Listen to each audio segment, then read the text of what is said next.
There is a leaf that grows in almost every South Asian kitchen garden. It has been used in cooking for centuries, tossed into curries, mixed into chutneys, sprinkled over dal. Most people treat it as a garnish. They push it to the side of their plate. They have no idea what they are throwing away. Because this small, unassuming leaf, the curry leaf, scientifically known as Murraya Koenigii, has been quietly showing up in clinical research for over 2 decades now.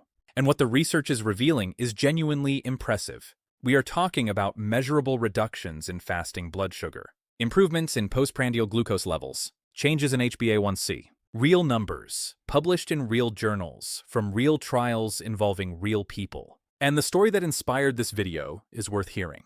A 68-year-old woman from Lahore had been managing type 2 diabetes for 9 years. She was a retired school teacher, a grandmother of 4. She had spent her entire career standing on her feet in classrooms, sharp and energetic. But over the past few years, the diabetes had been wearing her down. Her fasting sugar had been hovering between 185 and 210 for months, despite consistent medication. She was taking metformin twice daily. She was watching her diet. She was doing everything her doctor told her to do.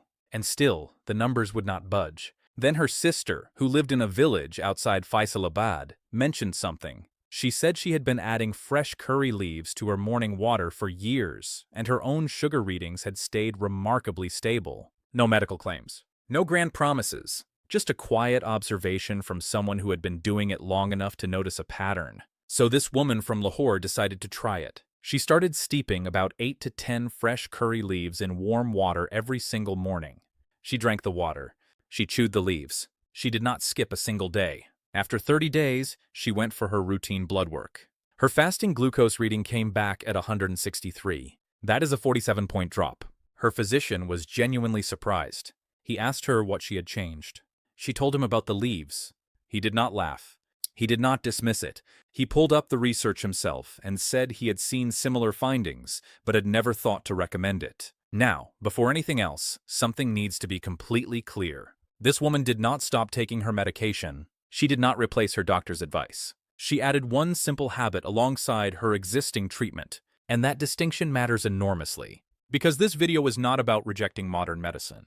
It is about exploring what the research says about a natural supplement that might complement existing treatment plans. Anyone watching who is currently on medication for blood sugar should absolutely continue following their physician's guidance. That is not negotiable. So today, we are going to break down what the science actually says about curry leaves and blood sugar management. We will look at the active compounds, the biological mechanisms, and the published clinical data. And by the end, there will be a clear, practical understanding of whether this leaf might be worth adding to a daily routine, always in consultation with a doctor. If this kind of evidence-based health information sounds valuable, consider subscribing to the channel. The focus here is on bringing research people can actually use. Let us begin with what makes curry leaves different from the dozens of other herbs and spices that get called superfoods every other week. Because the truth is, most of those claims fall apart under scrutiny. Curry leaves are genuinely interesting, and the reason comes down to their specific biochemical profile. Curry leaves contain a group of compounds called carbazole alkaloids, and 2 of the most studied among these are mahanine and gyrinembine. These are not just antioxidants in the general sense that people throw that word around. These specific alkaloids have been shown in laboratory studies to interact with pathways directly involved in glucose metabolism. They do something measurable at the cellular level. Beyond the alkaloids, curry leaves are rich in polyphenols, flavonoids, and dietary fibers. They contain meaningful amounts of minerals like magnesium and calcium. A phytochemical analysis published in 2023 found that curry leaf extract contains saponins at 2.71 milligrams per 100 grams, flavonoids at 7.84 milligrams per 100 grams, tannins, phenols, glycosides, and alkaloids, each of which has been independently studied for metabolic effects. This is not a leaf with one interesting compound. It is a leaf with an entire orchestra of bioactive molecules working together. And that brings up an important point. What makes curry leaves particularly interesting is that these compounds do not work in isolation. They come packaged together in a natural matrix, and there is growing evidence that this combination produces effects that individual isolated compounds do not replicate as effectively. A person could take a magnesium supplement, they could take a flavonoid supplement, they could take fiber separately, or they could consume a whole food that delivers all of these together in proportions that the human digestive system has evolved to process. The research increasingly suggests that the whole food approach produces more consistent results. Nature got the formulation right a long time ago. Now let us get into the part that really matters, because understanding how curry leaves actually affect blood sugar is what separates genuine knowledge from blind faith. There are three primary mechanisms through which curry leaves appear to influence blood glucose levels, and each one is worth understanding. The first mechanism involves slowing glucose absorption. The soluble fiber and mucilaginous compounds in curry leaves create a gel-like substance in the digestive tract. Think of it like a thin, invisible net stretched across the walls of the small intestine. This gel slows down the rate at which glucose from food is absorbed into the bloodstream. Without that gel, glucose from a meal rushes into the blood like water through an open tap. With the gel in place, it is more like water seeping through a cloth. The same amount of glucose eventually gets absorbed, but it happens over a longer period of time. Instead of a rapid spike where blood sugar shoots up 30 or 40 points within 20 minutes of eating, the glucose enters the system more gradually. The pancreas has an easier time producing enough insulin to handle it. The spike is blunted, and the crash that follows is less severe. This is actually the same basic principle behind certain prescription medications like acarbose, which works by slowing carbohydrate digestion. The difference is that curry leaves achieve a milder version of this effect through natural fiber compounds rather than enzyme inhibition. No prescription needed. No side effects reported at normal dietary doses. The second mechanism involves supporting pancreatic beta cell function. The pancreatic beta cells are the cells responsible for producing insulin. In type 2 diabetes, these cells are often under enormous stress. They have been working overtime for years, sometimes decades, trying to produce enough insulin to overcome the body's resistance. Over time, they can become exhausted and their function declines. This is why many people with type 2 diabetes eventually need increasing doses of medication or additional medications added to their regimen.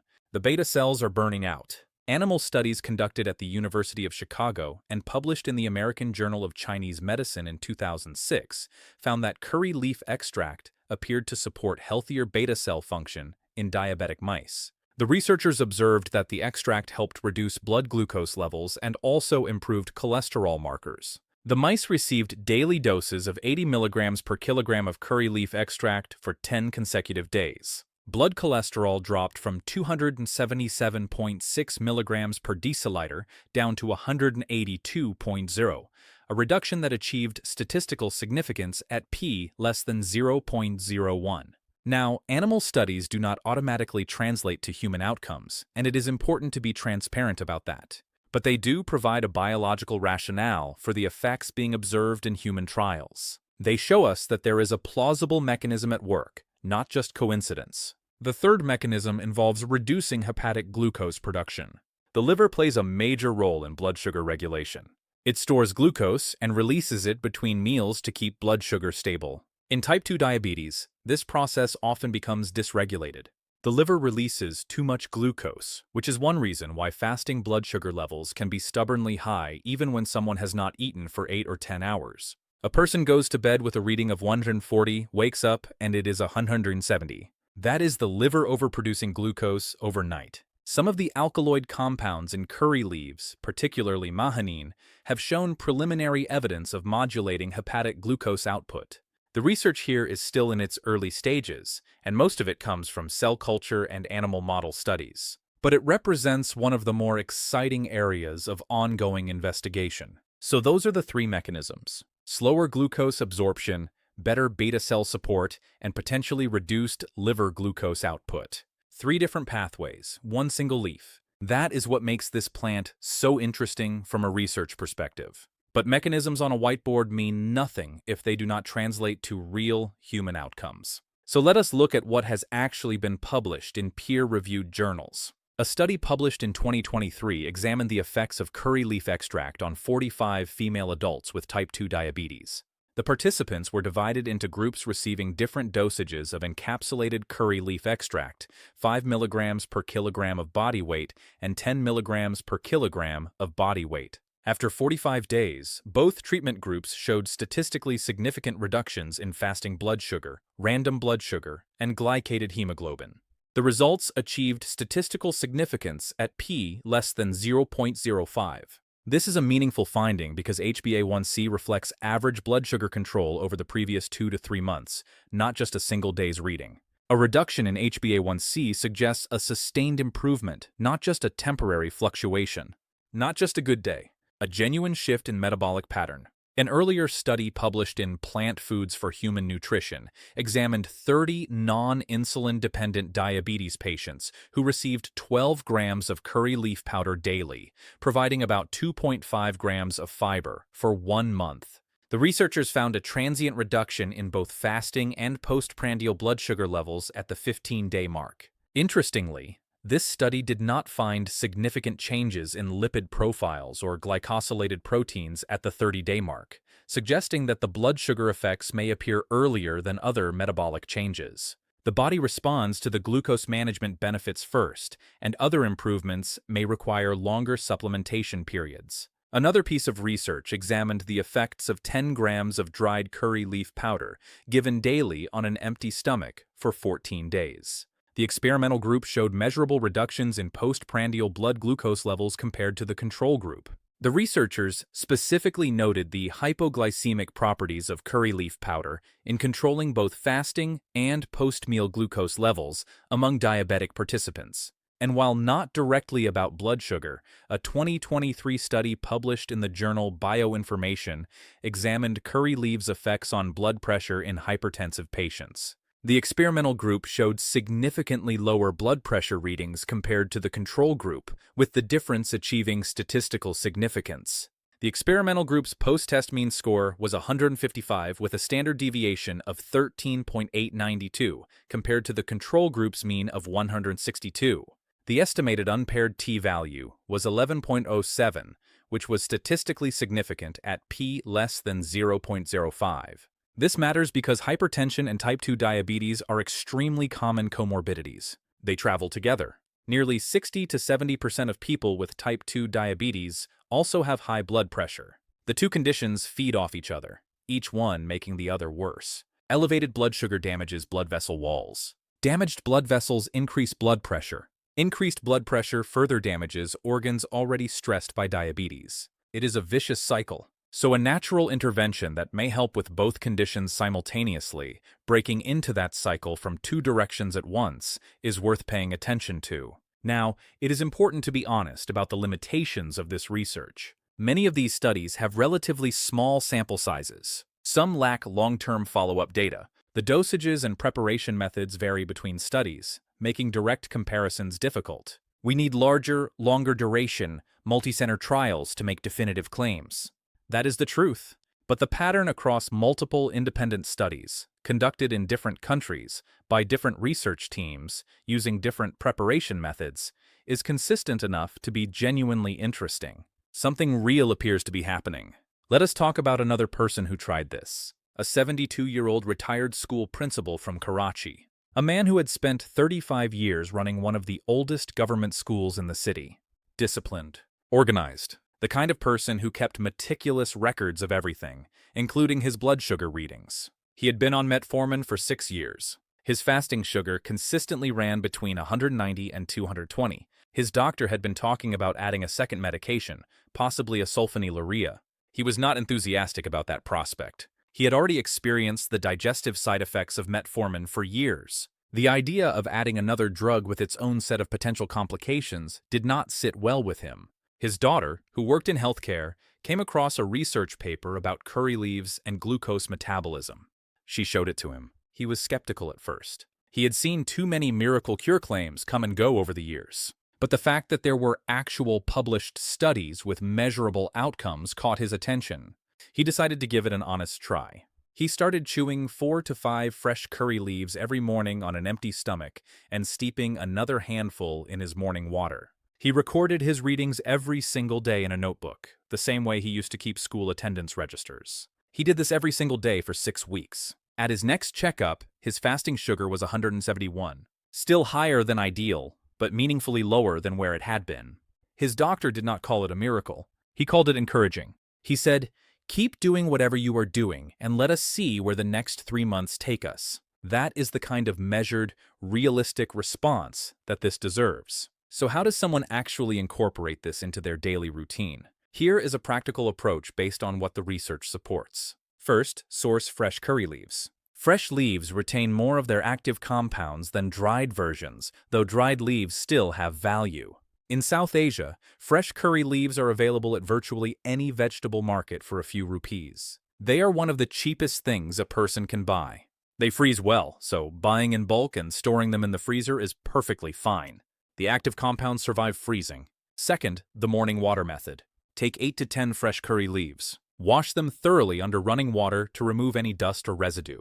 Add them to a cup of warm water, not boiling, just warm enough to release the compounds. Let them steep for 5 to 10 minutes. The water will take on a slightly greenish tint and a mild, earthy aroma. Drink the water and, if possible, chew and swallow the leaves as well. They have a slightly bitter taste at first, but most people get used to it within a few days. Some people add a squeeze of lemon to make it more palatable. The fiber content in the leaves themselves contributes to the glucose absorption slowing mechanism. Throwing away the leaves after steeping means losing a significant portion of the benefit. The water captures some of the water-soluble compounds, but the fiber and fat-soluble alkaloids remain locked in the leaf tissue.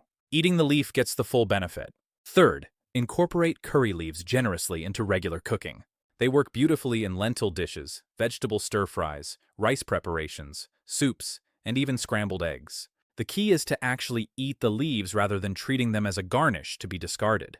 When curry leaves hit hot oil, they release their aromatic compounds, but the alkaloids and fiber remain in the leaf itself. Eat the leaf. Fourth, be consistent.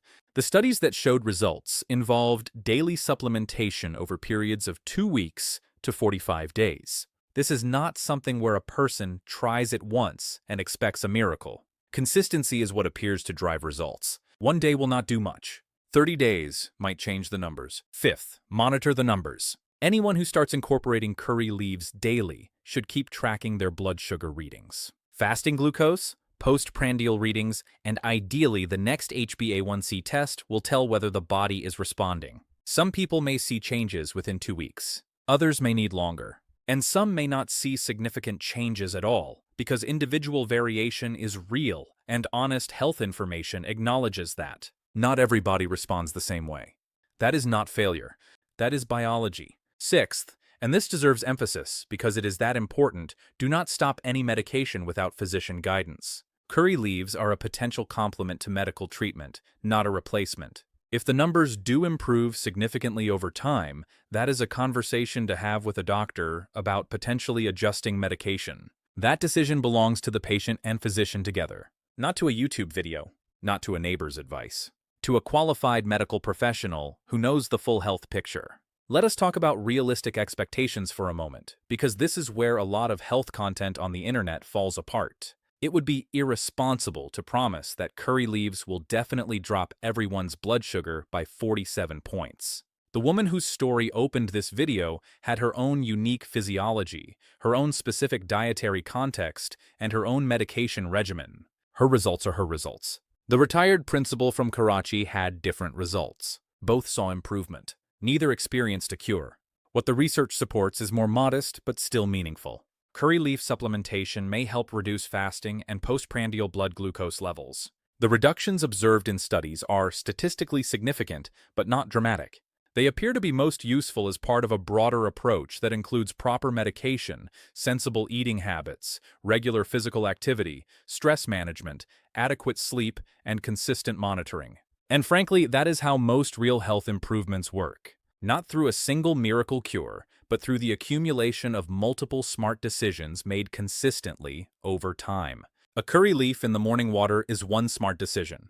A 30-minute walk is another. Eating vegetables before carbohydrates is another. Staying on prescribed medication is another. Stack enough of these together, day after day, week after week, and the numbers start moving in the right direction. No single one of them is a miracle. Together, they can be transformative. One more thing worth mentioning. Curry leaves are remarkably safe. There are no reported adverse effects at normal dietary doses in any of the published literature. They have been consumed as food for centuries across South Asia, with no documented toxicity concerns. This is not an exotic extract ordered from an unfamiliar website with unknown risk profiles. This is not a capsule manufactured in a factory with questionable quality control.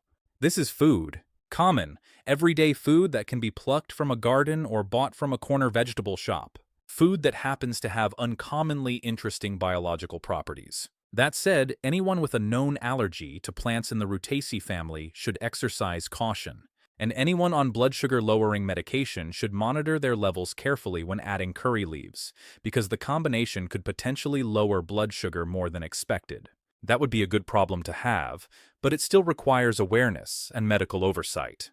So to bring this all together, curry leaves contain carbazole alkaloids, polyphenols, flavonoids, and soluble fiber that work through at least 3 distinct mechanisms to support blood sugar management. Multiple clinical studies involving human participants have demonstrated statistically significant reductions in fasting blood sugar, postprandial glucose, and HbA1c. The leaf is widely available, costs almost nothing, has no reported side effects at dietary doses, and can be incorporated into daily routines in under 5 minutes. The research is not yet definitive enough for anyone to make sweeping medical claims, but the direction of the evidence is consistent and encouraging. A leaf that has been sitting in kitchens for generations, pushed to the side of plates, thrown into compost bins, treated as nothing more than a fragrance for cooking oil. Grandmothers used it without knowing the science. They just knew it was good for health. They added it to everything. And somewhere along the way, a generation decided those grandmothers did not know what they were talking about. The research is now suggesting that maybe they knew more than anyone gave them credit for. And all along, this leaf was carrying compounds that researchers are now publishing papers about in peer-reviewed journals. Sometimes, the most powerful things are the ones hiding in plain sight. Sometimes the answer is not in a pharmacy. Sometimes it is growing right outside the kitchen window. If this breakdown was useful, leave a comment below sharing any personal experience with curry leaves or any questions that came up during the video. If there is someone in the family or social circle who is managing blood sugar challenges, consider sharing this video with them. And for more research-backed health content like this, subscribe and hit the notification bell so the next video does not get missed. Thank you for watching. Thank you for caring about your health. Take care of yourselves, and do not throw away the curry leaves.